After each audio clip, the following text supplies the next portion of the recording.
source, same like the NA. This is much less noisier compared to the network analyzer, but the frequency range is DC to 50 megahertz, whereas this one starts from 100K to 4.5 gigahertz.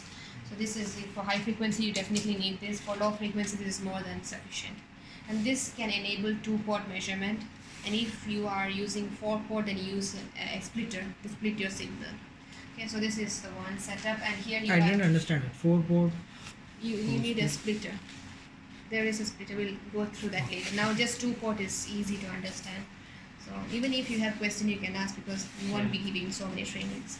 Okay, so here you have the power button at the back. So just turn the power button on, the power cable, and this is the cable that connects the locking to the GUI. So you have to connect it, and then the GUI, that is the lab one, we can use it. This one, the Zurich Instruments lab one. There are two, you have to use this one. This is for Minhang's Zurich. Oh. This is the one. And here, when we have a signal output 1, signal output 2, so there are 2 loops. So we'll just use one in our case. So connect the input of your device to the output of the lock-in, which means the lock-in's output will drive your device. Okay.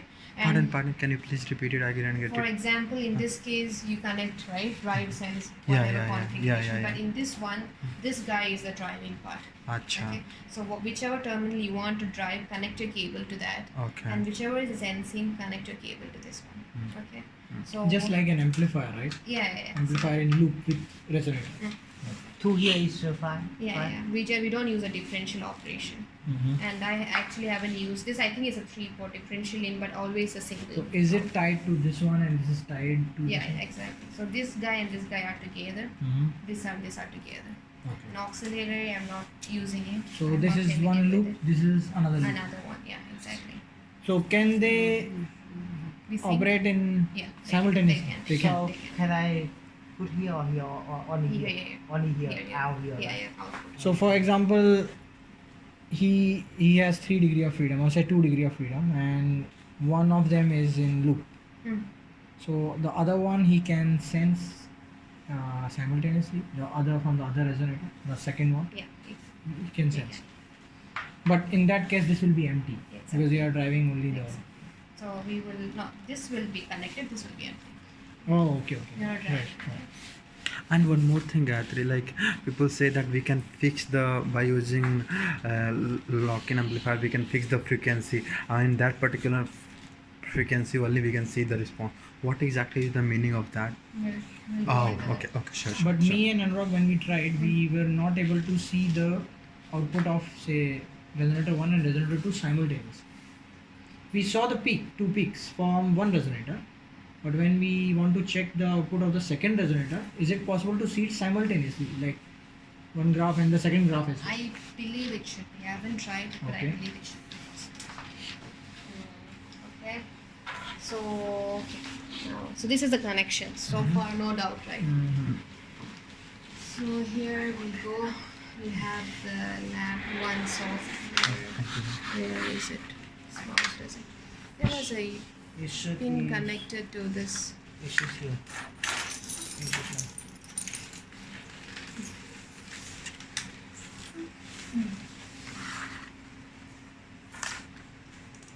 So here you have. This is a, you can actually have personalized settings, but Okay. just use Default is default fine. one. This is UI. Why UI? Not sure. HF2LI. Let's check and see if. Can you Okay. double click it? Okay. So let's Test. try with the test one. And it will load for some time.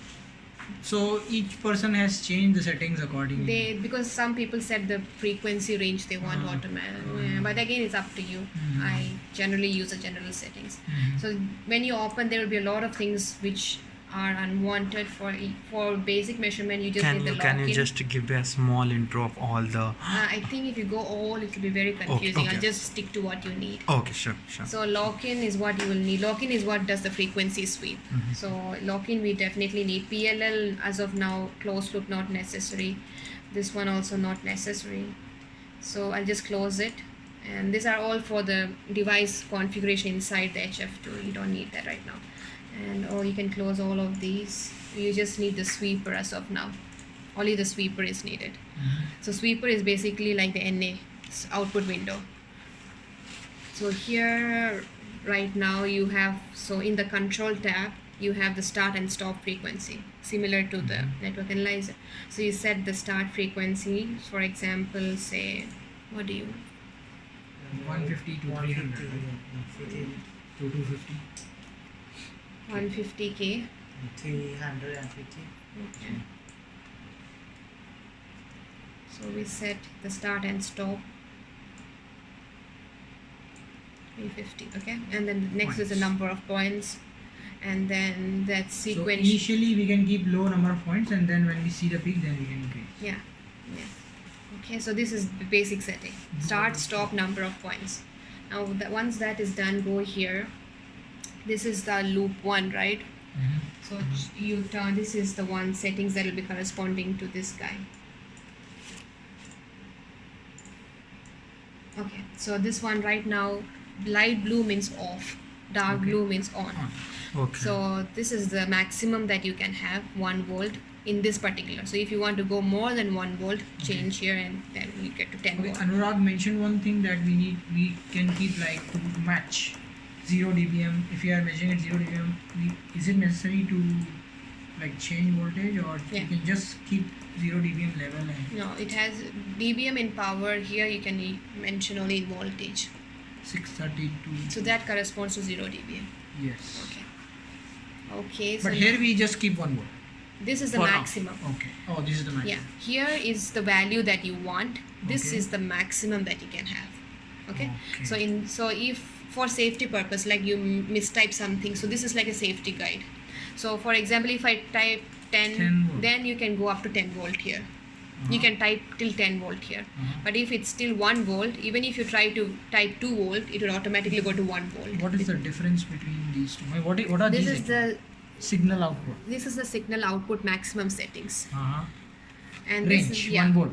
it can go only up to 1 volt. No matter what you set beyond 1 volt, this guy will not allow you to go beyond 1 volt. Got it. And here is what is the driving amplitude. Why we change it as a 7? So 632 milli, right? Yeah, 632 millivolts corresponds to 0 0 dBm dBm power level. power Okay, level. got it. So why we set at 7? Why not 6 or 5? these have different functionality. 7 and 8 are for output 1 and output 2. Okay. Oh. Okay. So how do you know it? 1, 2, 3, 4, 5. So We have different functionality, right? It's actually 8 oscillator. Yeah. If you know the schematic. Yeah, it's of just, looking if you look, amplifier. you have to go through the schematic. But right now, if I tell you all the functionality, it's going to be very, very confusing. So I will just stick to what you need to know to 27, do right? the measurement.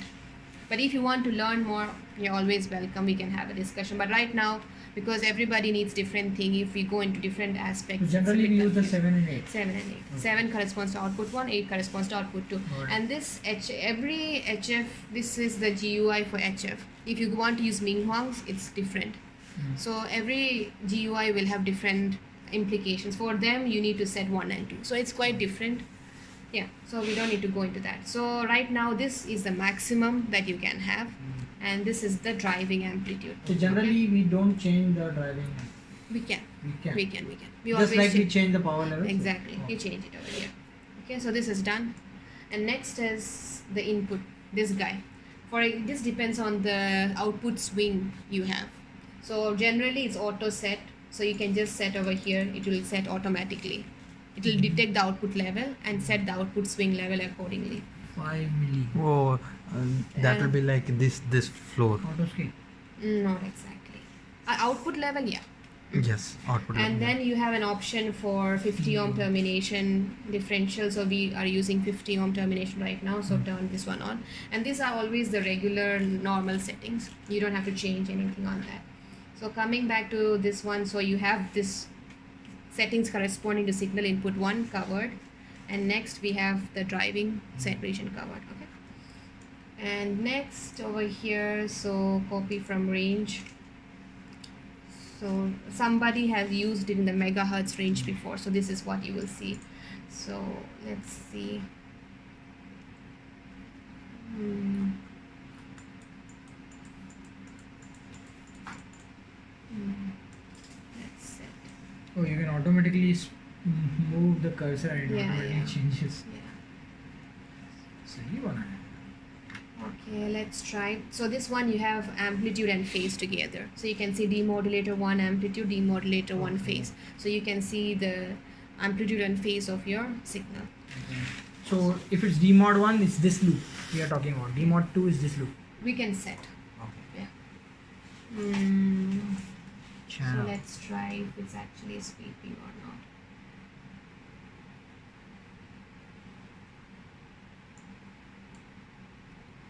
So this is your sweeping. Look, 3 peaks, but I'm not sure. Okay. So Dual plot you can do. here the magnitude and phase are in the same graph, but I want to see it separately. So what I'll do is I'll turn on the dual plot. So you'll have magnitude and phase separately. And you can, like in NA we set auto scale, right? So here go back to auto, and even here auto. So this is the magnitude and phase. Right now we don't see any peak.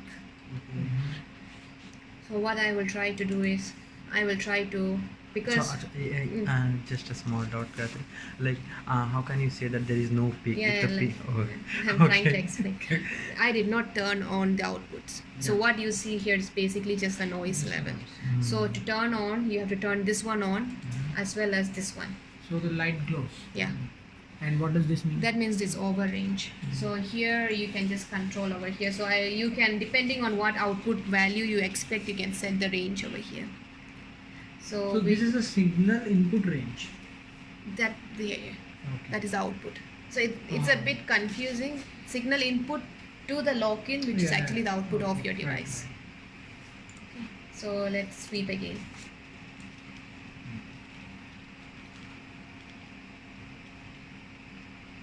Similar.